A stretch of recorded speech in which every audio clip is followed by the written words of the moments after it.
is Kathy. Hello, all. This is Kathy Traxler from the Center for Computation and Technology, and Dr. Steve Brandt, who is adjunct professor in computer science and is also a researcher at the Center for Computation and Technology. And we're here to try to explain to you why you should use Agave to help you with your research, computing, and how to do some of the things in Agave. Steve? Hi, as Kathy said, I'm Steve. I have a small grant to work on the Agave project, um, and it's a way to, if you want to make your application available to other people, possibly non-scientists, or provide just an easier way to run things, then Agave is the way to do it. All right. Um, the next thing I'd like to show you is that the very first page in this slide deck gives you the Agave platform URL. So should you forget it, you can come back to this slide deck that Fung will put out for you now that I've mailed it to him, and you'll be able to find the address. Hopefully you'll have heard it so much by the end of the day, you'll remember it anyway. So there's my email address and my contact information. If you want to run through this again on your own because you didn't get to do hands-on after the demo, just give me a call. We'll work through it. We'd love to come and talk to your group about how it would help your group. Most people are used to science gateways, but I'm learning almost every day that a new definition or a new thing that might be a science gateway. So basically, it's a web interface that is used to run complex scientific applications on a high-performance computer. I know I quizzed our first participant, Aaron, and he works in a group in the physics department. So this should help his group quite a bit, particularly with collaboration. If you design a GUI or web interface so that you can run your scientific application on an HPC machine, it would take hours and lots of resources to make it robust. But with the Agave platform, you can use it over and over again, and you don't have to do all that work to get there. It's all there for you in one element. And so today we'll learn how to make a science gateway from your application in an hour. There is a more formal definition that I really like from Exceed, but I've given you the link and left it as homework for you. So the Agave platform is an open source, which means anybody can use it without having to pay for it. Science as a Service API platform for powering your digital lab. So basically, you can do most of your work through Agave. And so it brings together all of your public and private resources for HPC, high throughput computing, cloud computing, big data under a single friendly application. The Agave framework uses REST and JSON, and there's your definition there. Here's what we want to talk about, why you would be interested. It allows you to run code and you don't have to access the command line to run the code. It allows you to access data wherever you are through the Agave app. It allows you to collaborate meaningfully by sharing data, resources, applications with people you collaborate with, not only in the office next to yours, but all over the world.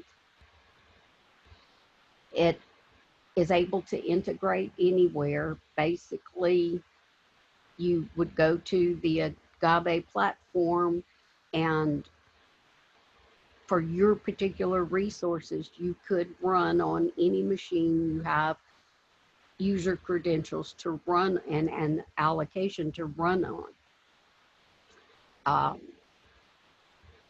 And we are adding more and more ways to help create a good, stable provenance chain for your research, so that you've got this provenance chain that you can easily put together and use for your publications and other training needs.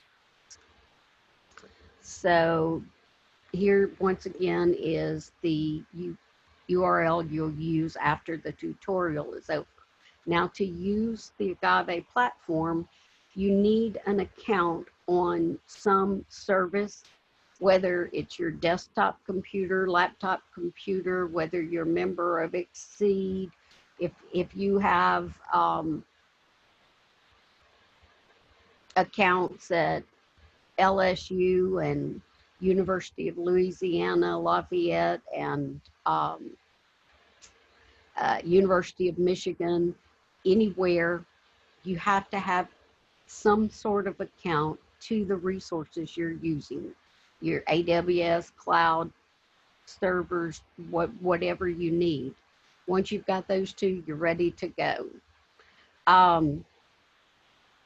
This is what our Agave login screen is going to look like when we move over to Chrome and start actually building a new application. And just to get this far and authenticate and log in securely and authenticate would be hours and hours and hours of coding. So this is all provided for you securely. And you of course need the Agave account. Once I'll show you the create account login, but be sure that you remember that once you fill out your information, verification email will be sent to your email account, and you will need to verify your email just like any other application out there. And so the next thing is to run this on your own. You need to get certain files, the input file, the source code file, and the wrapper file mainly. And this slide is a way for you to get all of these files. Kathy, can I just make a comment here? Yes. Yeah, so this particular thing that you're getting here is just a proxy for any application that you might have, right? It's designed to be small, extremely simple, use C++ and MPI, produce output files, and just generally do the kinds of things that a real application would do, but be very simple. And be very quick so we can actually finish and see the results within the time of the tutorial. And so now is our hint that we are going to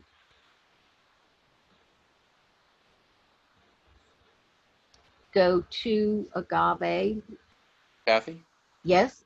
Did you want to show the storage files, like the C++ source file perhaps, or some of the stuff that was in that tarball? Oh, okay.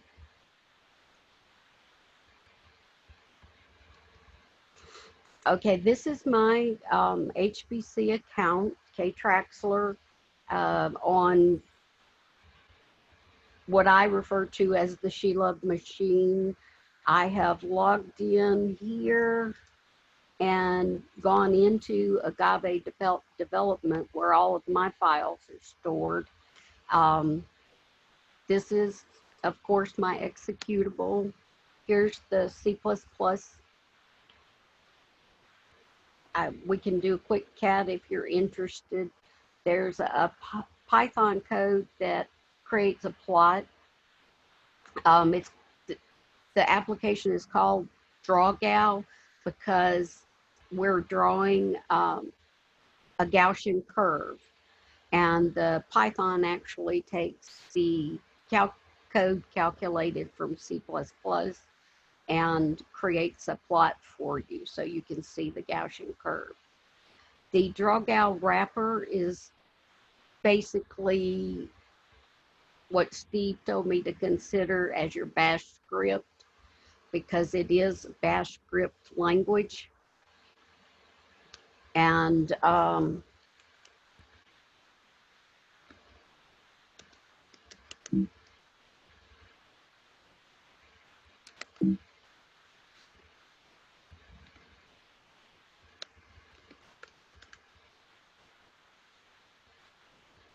Steve, you want to talk through this real quick? Well, a lot of it is just, it's just this basic sort of script you might have for any job submission on a supercomputer. This is, something that is you as a provider of the Agave of your gateway for your code. This is something that you probably have anyway. But rather than teach a person to use it, you're going to teach Agave to use it, and then people can use Agave. So some of the stuff there captures the environment and the working directory, just sort of diagnostic information. You probably wouldn't necessarily do that, but that would be more of a debugging thing. Why didn't you hit the space bar, Kathy? I mean, so the real essence of what you're doing is toward the bottom, where you have an MPI run command, which your scripts probably all have. So that's basically it. It's just a very straightforward bash script to run your code with MPI, and then it does a small amount of post-processing. So now we'll go back over. I'm working on the LSU micro tenant, tutorial.cct.lsu.edu, but this is except for if you go to the URL that's in the slides, it just will say Agave tenant, and you will come in and you will use this create account, come with a form, you fill the form out. Once you receive the verification email, then you can come back and you can log in here.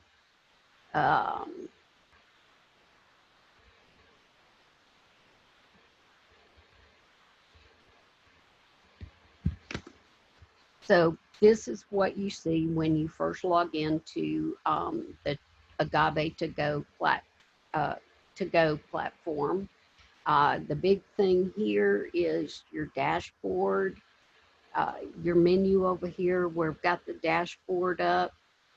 There's a menu that shows the applications that have been created, jobs that have been run, and systems. The systems menu shows your storage and execution systems, because sometimes the data is on one machine and you execute on another machine. We have two systems we have to describe. Even if everything is done on the same machine, you have to describe two systems. So that's the first thing we're going to do, is where are the data files? Okay, so we're going to set up this, and the execution system requires this to be done before you create it. So I'm just going to throw this up here, and you have to tell it what type there is. It's just a pull down menu with two choices. You make up an ID that's only used on the system page so you can easily identify your system that you just set up. We're going to be, for this demo, we're going to be using Sheila storage. The status of the machine for us to use it should be up. This is just a description, Sheila HPC system, and I don't know how that worked.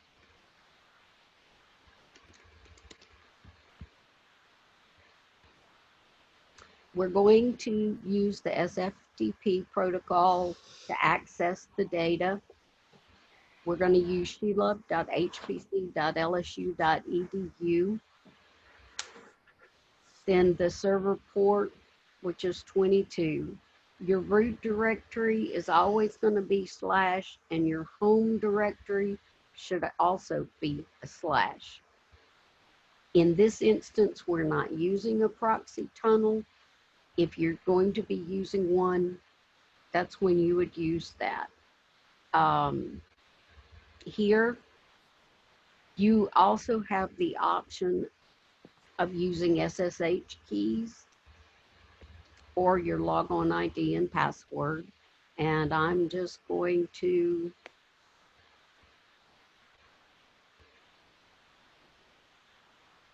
fill that in.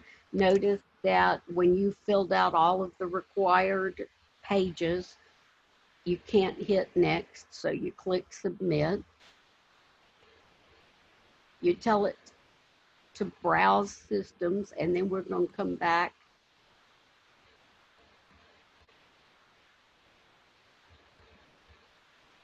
and this shows the data in my account on Sheila. Actually, no, it doesn't. Kathy, if you remember, you configured the home directory to be /. You're seeing the contents of / directory. Yes. Yeah, it just surprised me because we made that change today and I haven't gotten used to seeing this come up. Normally my files come up. So now that we have access to our data, we're going to go and create the executable system, which it's the same thing except that you're going to choose execution this time, and you have to describe more. First, the details. Well, this is the name, and Sheila execution, that's just the, this is the unique name that Agave requires. This is the name of the system. The status is up. Just a description. Execution type, you've got a couple of choices. We're going through HPC. On all of the LSU systems, you're using custom torque. The maximum system jobs, not yours, but the system jobs should be right here. We're going to put, I'm putting my work in, my output into the work directory, my work directory, and that's what's listed here. Now we're going to describe the queue. This is the name of the queue. At this point, it can be any queue on any system that you're using.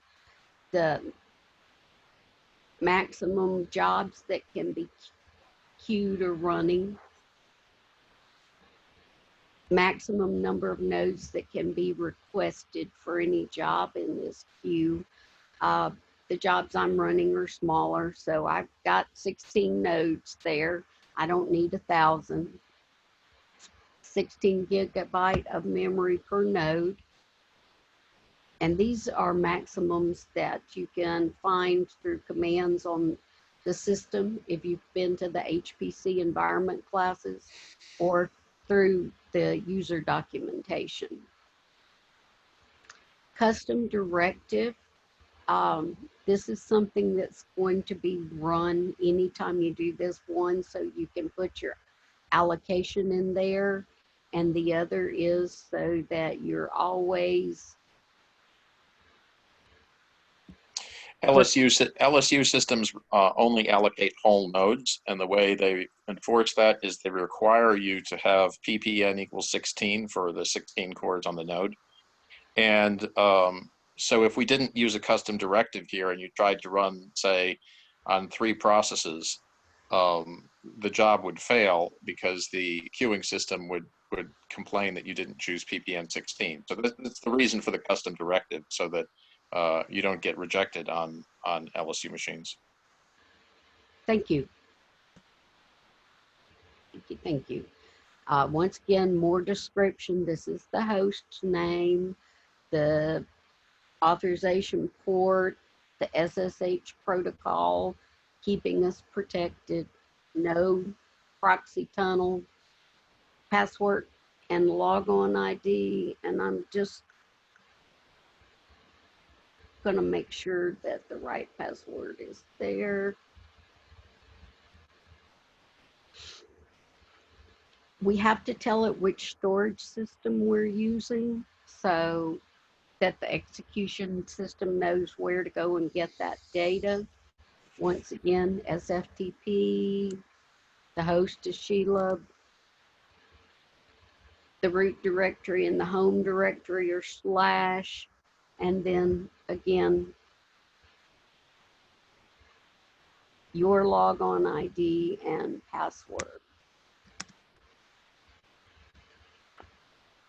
As you can see, we can't go any further, so we submit. We always test it the first time we make it and make sure that we get to the system. Now that we've created these two, and you can kind of see better how they work together. If you're executing something, you have to get to the run, the executable and the data to actually be able to run it. Now we're going to tie both of these together by creating an application.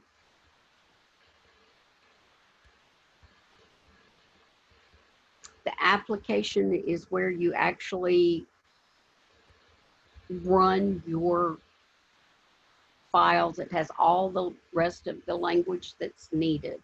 Once again, an Agave unique identifier for a name, your version. If I update this with things, I could change the version, and then if we do a complete overhaul, we could make it version 2.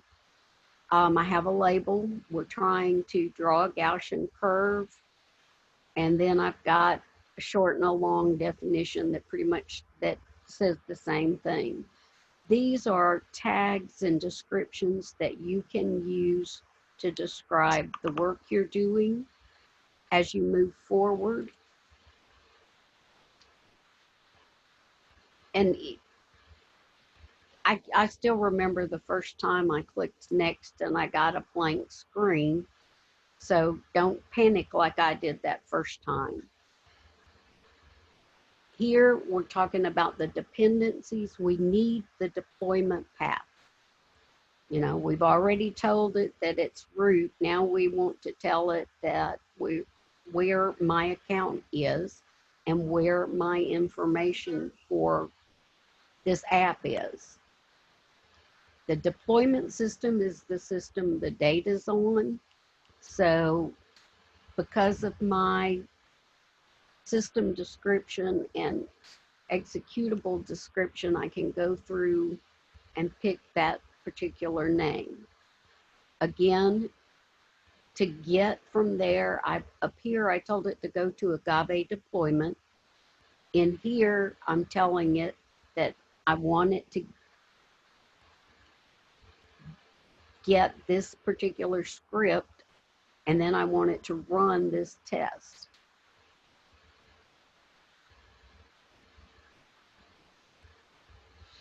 Execution type is going to be oops, I didn't mean to change that. It's going to be HPC. The execution system, you can pick from what's out there. The default.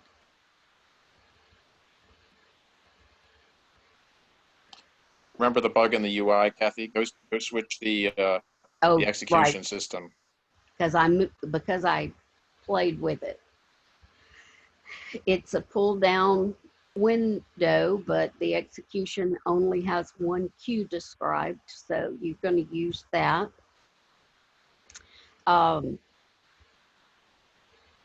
Default number of nodes to be used when running this app. I want one node. I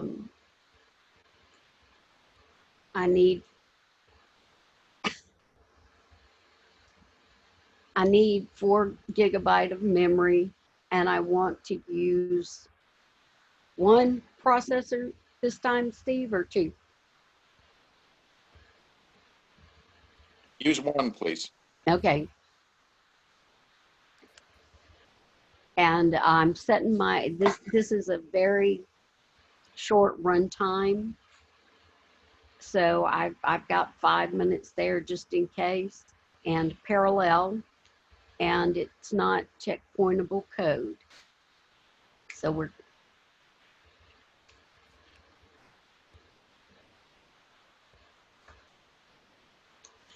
here under parameters, we have the starting point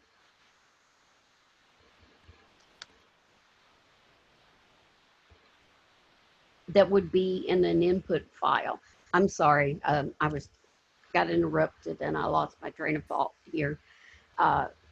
Xmin is the first parameter ID. This is the label we're going to call it. We're not going to add it to the beginning of the command line argument.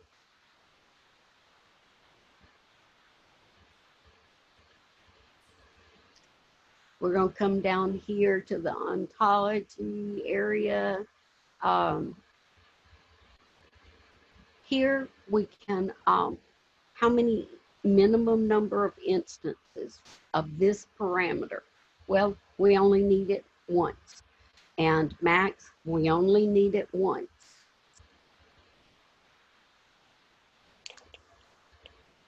There are several parameter types. We have found that things work better if we use string in this case. And the value for Xmin is -1. It has to be visible and it has to be required.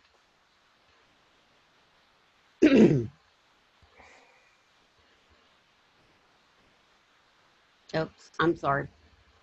I have three parameters, not more input. So the same thing happens with X max. In this case, right, the parameters are when you're drawing your Gaussian curve, you want to know when you're starting to draw, what value you start to draw at, what value of X and what value you finish, and then the step size that you go in between to produce the curve. Thank you. It's just sort of, I mean, they're not terribly meaningful parameters, but the idea is that your jobs that you're normally going to create are going to have a bunch of different parameters that users are going to want to set, and this just shows you how you can do it. And in this case, the parameters are the actual data that we use for the curve. But all three of them look pretty much the same except the name and the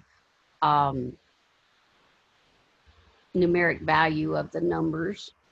And so now that we've finished all three parameters, we're going to go to the next page.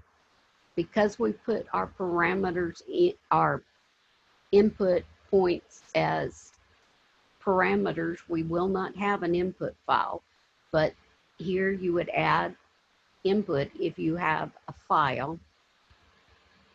And then we're going to go to outputs.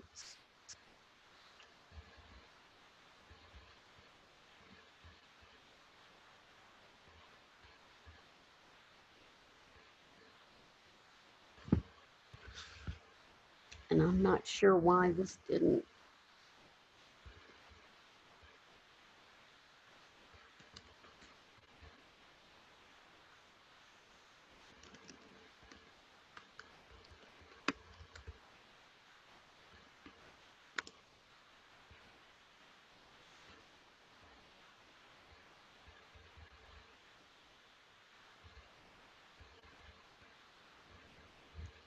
Here,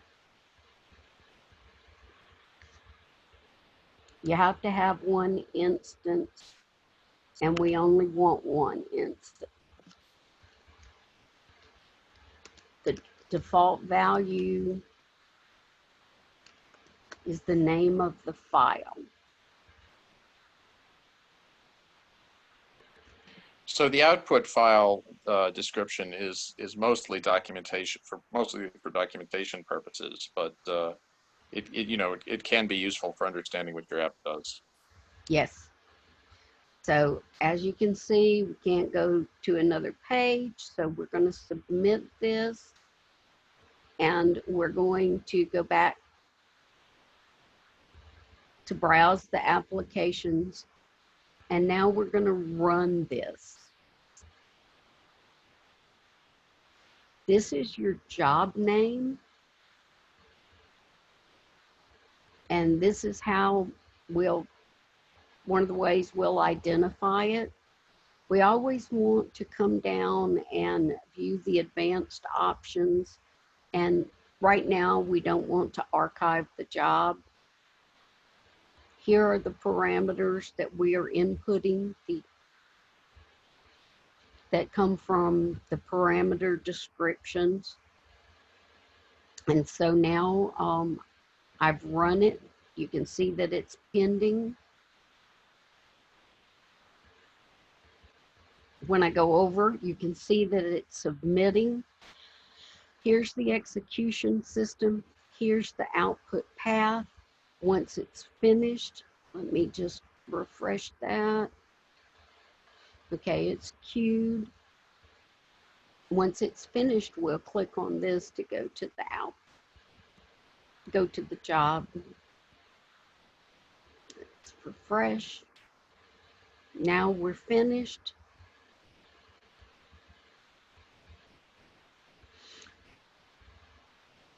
So these are the files that we're dealing with, the archive, the log.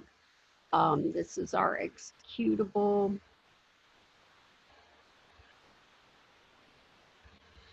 This is our output file. You can see that it calculated the points on the curve. That last statement in the batch file was a Python code that took our output file and it draws the Gaussian curve from the output file. Notice the curve is all one color. That signifies that the way the plot was generated, that means it's drawn by one process. Kathy, would you like to run another job and use two processes? Yes, I would.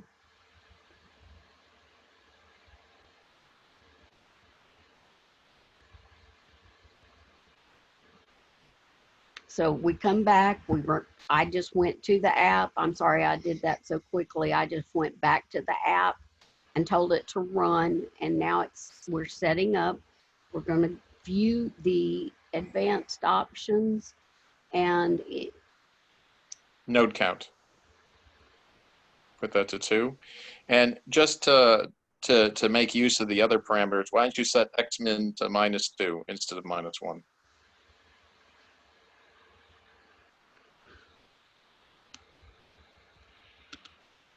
okay. And so at this point, notice that I went in and both times I checked do this so that it won't archive the job. That allows us to more easily see what's going on in with our input with our input and output files. So we're going to do the run, get a job number, hit details. It's submitting.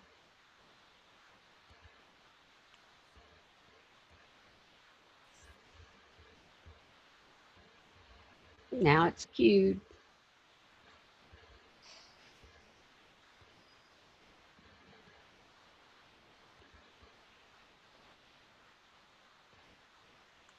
Should be finished about, no.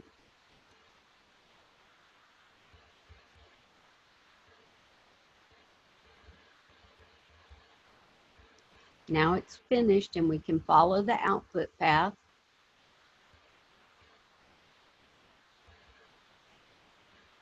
And of course it creates the same output file, but let's go look at the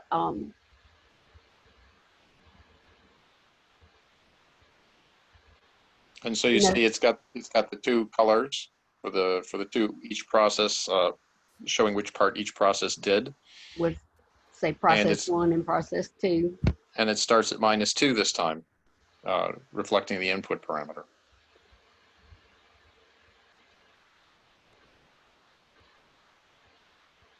Anybody have any questions? The demo of how you use it doesn't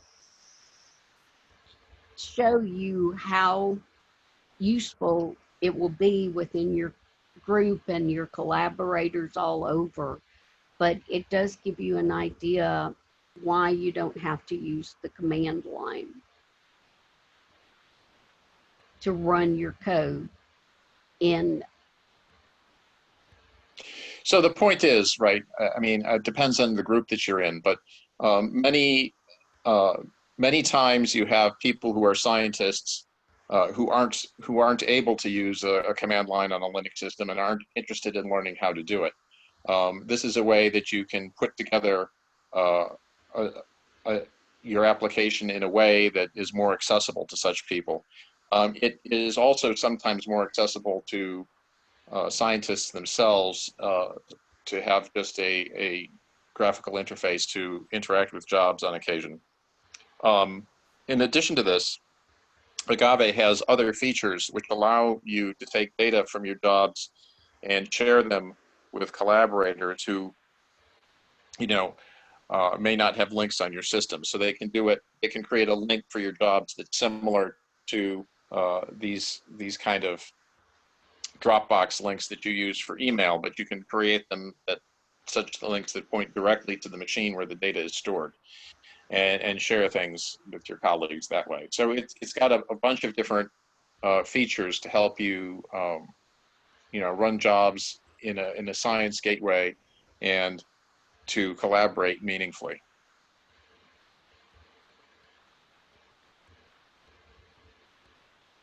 Any questions?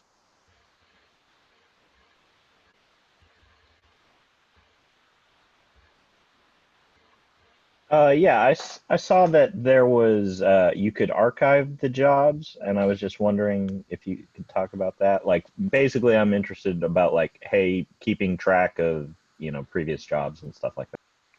Sure. So what it is, so frequently, like the machine you run on, you may not want to keep the data there. You might want to move it somewhere else. And if you have the archive flag checked, when the job is done, Agave will migrate the data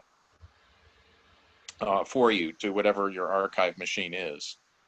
And you have to configure that, and we don't have that currently configured properly in this client. The other thing is, so this whole system with Agave and the browser and everything can be set up on a reasonably good sized. If you have like a reasonably good sized workstation, you can have it serve all this functionality, or you can make use of a couple of different remote stores where there's servers maintaining that for you. One of which is at TAC, and the other is agaveplatform.org. Thank you. And as Kathy said, you know, if you want to schedule some time with us to figure out how to, any kind of additional help you might want to have setting this up for people in your group to use one of your applications through the web, we'd be happy to help you.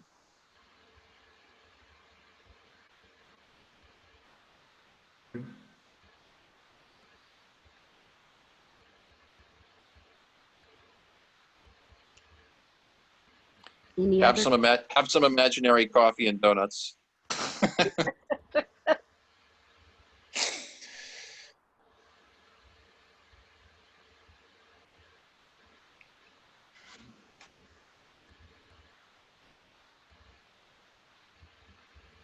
Any other questions?